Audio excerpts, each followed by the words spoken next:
Tu savais qu'une maison n'est pas un actif financier?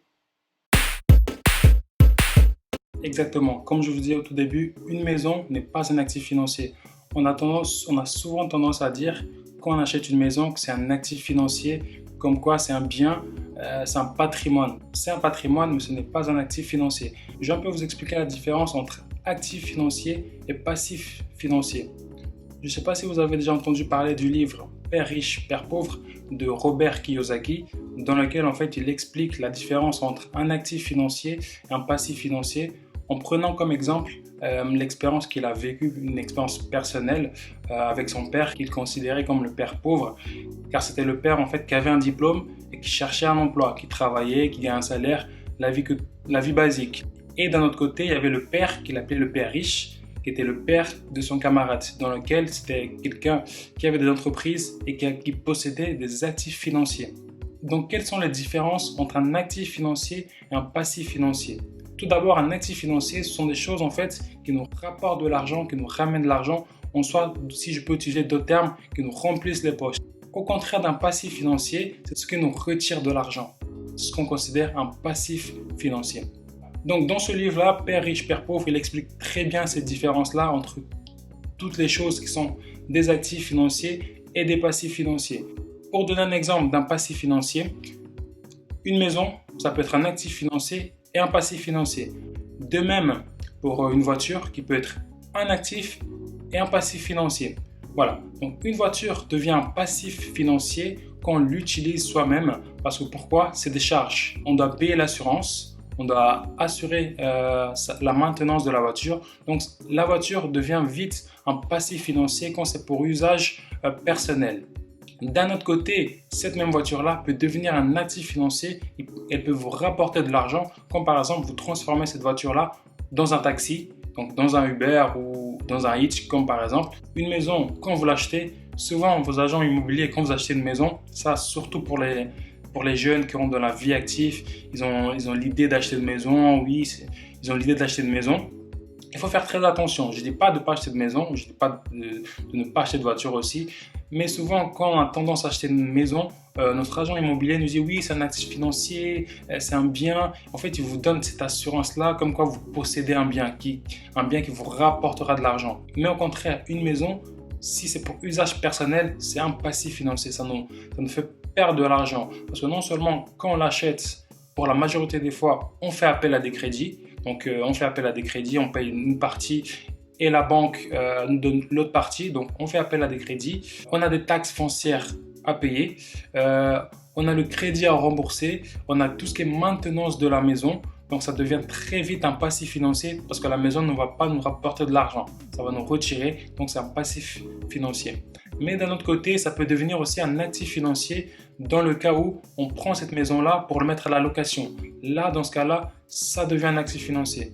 Dans le monde dans lequel on vit, on ne nous apprend pas vraiment cette notion-là de flux financier, de tout ce qui est actif financier, passif financier, revenus, dépenses. On a tendance à nous dire oui, il faut avoir un diplôme, il faut travailler. Et là, on crée notre famille, on achète une maison, on achète une voiture. Et voilà. Si vraiment on a envie d'avoir une stabilité financière et pas vraiment dépendre uniquement de son salaire ou voire ne pas dépendre de son salaire, l'idéal c'est d'acquérir des actifs financiers. Une voiture qu'on transforme en taxi, une maison qu'on met à la location, des actions en bourse par exemple, des actions en bourse de diverses entreprises, ça c'est des actifs, c'est de vrais revenus. Quand on a des actifs financiers, on paie moins de taxes. C'est pour ça que les riches de nos jours deviennent encore plus riches parce qu'ils ont compris en fait la notion d'actif et de passif financier. Donc ils ont tendance à devenir encore plus riches grâce à cette notion-là d'actif et de passif financier. Les riches ont beaucoup plus d'actifs que de passifs. Ça, c'est un petit conseil que je donne aux jeunes actifs qui commencent leur vie active maintenant, de ne surtout pas se précipiter à acheter une maison si on dépend uniquement de son salaire, parce qu'on ne sait pas ce qui est fait le lendemain, ce qui est fait le demain. Donc on ne sait pas si on peut perdre le travail, parce que imaginons si vous perdez votre travail et vous avez des crédits à honorer, vous n'allez pas avoir la possibilité de les honorer. Mais si d'un autre côté vous avez investi sur des actifs financiers, là vous allez avoir en fait de revenus un peu diversifiés. Donc par exemple, quand on a un salaire de base, on dépend du salaire.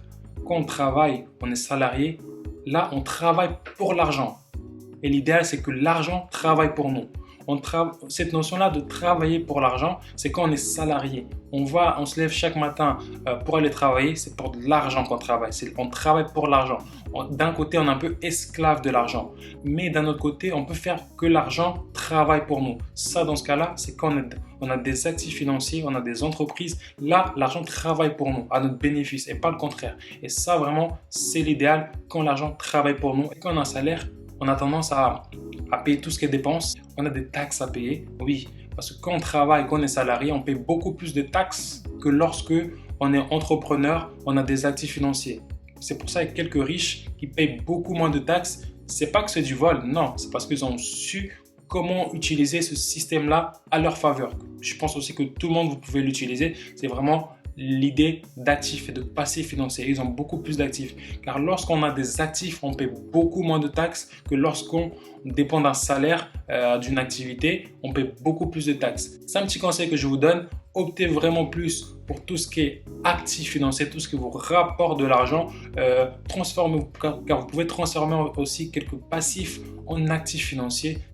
Donc, si vous voulez savoir plus sur cette notion-là d'actifs financiers et de passifs financiers, je vous invite à le regarder, acheter le livre de Père riche, Père pauvre. Je prends l'exemple de Jeff Bezos, le fondateur et président d'Amazon. Durant cette phase-là de pandémie de Covid-19, il est devenu encore plus riche. Pourquoi? Parce qu'il a des actifs financiers. Amazon, c'est une entreprise, c'est un actif financier, ça lui rapporte de l'argent plus que ça lui retire. C'est pour ça qu'il a profité de cette phase-là pour se faire encore plus d'argent. Non seulement aussi parce que les personnes ne pouvaient pas sortir, on était tous en confinement, donc on avait tendance plus à faire des achats en ligne, donc à opter pour une entreprise comme Amazon ou comme d'autres, comme Rakuten, comme AliExpress et j'en passe. Parce que si vous voulez avoir une stabilité financière, l'idéal c'est d'avoir des actifs financiers et non pas des passifs financiers.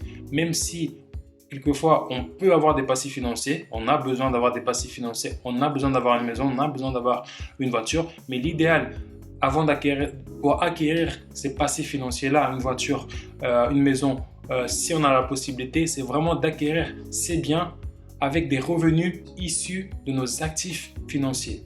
Il en existe beaucoup d'actifs financiers, tout ce qui est entreprise, les voitures qui se transforment en taxi, les maisons.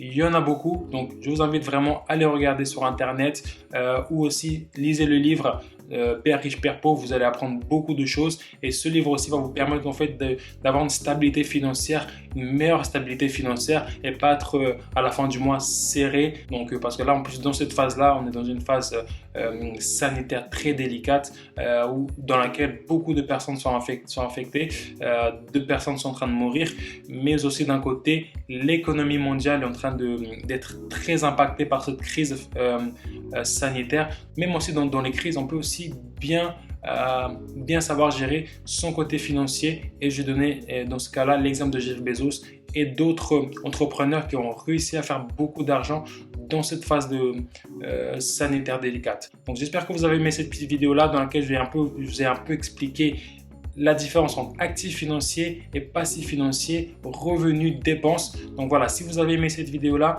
n'hésitez pas à mettre un like, si vous avez des expériences, si vous connaissez déjà la notion d'actifs ou passifs financiers, mettez vos expériences dans les commentaires.